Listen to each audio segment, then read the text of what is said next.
Patient आया है chest pain लेके, लेकिन उसकी ईसीजी निकाली है, लेकिन उसमें समझ नहीं आ रहा कि क्या करना है।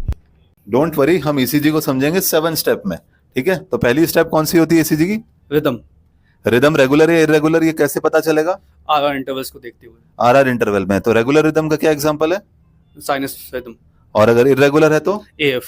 एट्रियल फिब्रिलेशन है। तो आरआर इंटरवल को अपने को देखना है, अगर आरआर इक्वल आते हैं तो इसका मतलब रेगुलर रिदम। स्टेप टू होता है, क्या होता है? वेट।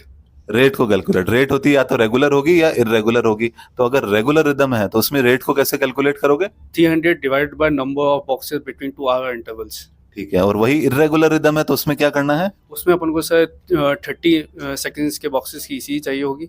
उसमें अपन जितनी भी आर वेव्स हैं मल्टीप्लाई बाय 10। ओके, तो नेक्स्ट स्टेप होती है कौन सी? एक्सिस। एक्सिस कैलकुलेट करना, जिसको हम पहले लास्ट हमारी रील में डिस्कस कर चुके हैं। ठीक है, एक्सिस के लिए कौन सा रूल होता है? Thumb rule. थंब रूल होता है। और अगर कौन कौन सी लीड में देखते हैं हम ये? लीड 1 में और एवीएफ में। ठीक है, लीड 1 में अगर पॉजिटिव है और एवीएफ भी पॉजिटिव है तो क्या मतलब है इसका? नॉर्मल। ठीक है, लीड 1 पॉजिटिव है और एवीएफ नेगेटिव आ रहा है तो इसका क्या मतलब है? Left axis deviation. और अगर लीड 1 आपका नेगेटिव है और एवीएफ पॉजिटिव है तो इसका क्या मतलब है? Right axis deviation. स्टेप 4 हम देखेंगे वेव्स। वेव्स में देखना हमें पहला पी वेव है, तो पी वेव देखना है, पी वेव प्रेजेंट है या अब्सेंट है, पहली चीज। सेकंड में हम देखेंगे every P is followed by QRS और नॉट। और फिर हम देखेंगे पी वेव की मॉर्फोलॉजी। तो पी वेव की मॉर्फोलॉजी एक नॉर्मल होती है, एक बिफिड होती है और एक पीक्ड पी वेव होती है। तो बिफिड पी वेव किसमें होती है? मेटल स्टेनोसिस में। और अगर पीक्ड पी वेव है वो किसमें होती है? पल्मोनरी हाइपरटेंशन में। स्टेप 5 है पीआर इंटरवल। तो पीआर इंटरवल है, इसकी नॉर्मल वैल्यू क्या होती है? 3 to 5 स्मॉल बॉक्सेस।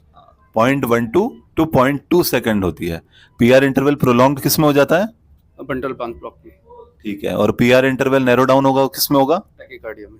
ठीक है, सो नेक्स्ट हम डिस्कस का नेक्स्ट है क्यूआरएस वेव है। तो क्यूआरएस वेव के अंदर नॉर्मल वैल्यू क्या होती है? 0.12 से लेस। ठीक है, यानी लेस देन 3 स्मॉल बॉक्सेस होती है। अगर क्यूआरएस अगर वाइडन हुआ इसके क्या कारण होते हैं? बंटल ब्रांच ब्लॉक।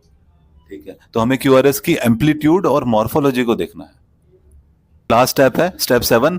एसटी सेगमेंट को देखना है हमें, टी को देखना है और यू वेव को देखना है। एसटी सेगमेंट में हमें क्या देखना है? एलिवेटेड है या डिप्रेस्ड है। ठीक है, और टी वेव में हमें क्या देखना है? इन्वर्टेड है या पीक्ड है। ठीक है, और यू वेव को हमें देखना है प्रेजेंट है या एब्सेंट है, ये देखना है। तो हम वापस इसको रिकैप कर लेते हैं स्टेप 7 को। तो कौन कौन सी स्टेप थी? फर्स्ट अपना rhythm, rate, axis, P wave, P R, Q R, S T, T, you. Excellent. So save this reel of ECG and share it with your friends. Please like, share and subscribe. For next we will meet with ECG quiz.